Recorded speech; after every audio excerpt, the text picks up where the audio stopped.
I'm going to make a political comment. I'm going to say this, that those who say we must be very thankful for Donald Trump because we had Joe Biden before, perhaps don't consider that somebody put Joe Biden in before in order to make you thankful for Donald Trump.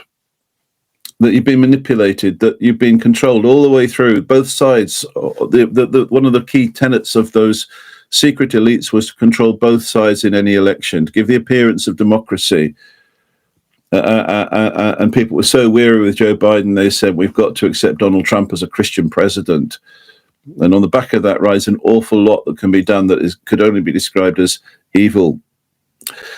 So again, don't be naive about politics. Don't be naive and think that everything that happens is random or that democracy is functioning without a glitch. The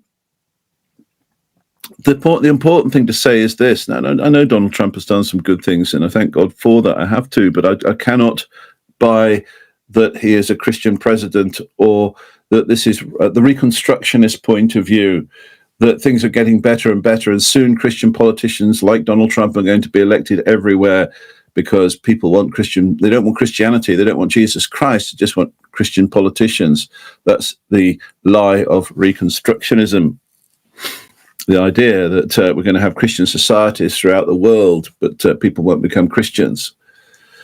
So we are living in those days. Now, in those days, we're called to shine as Christians and to walk and to follow the Lord Jesus, to plough a straight path, to plough, if necessary, a lonely path, and a lonely furrow, and to walk with Jesus and to shine as lights in this dark world. And some of us will be persecuted for doing that. Some of us may even be put to death. But we are to walk with the Lord Jesus Christ.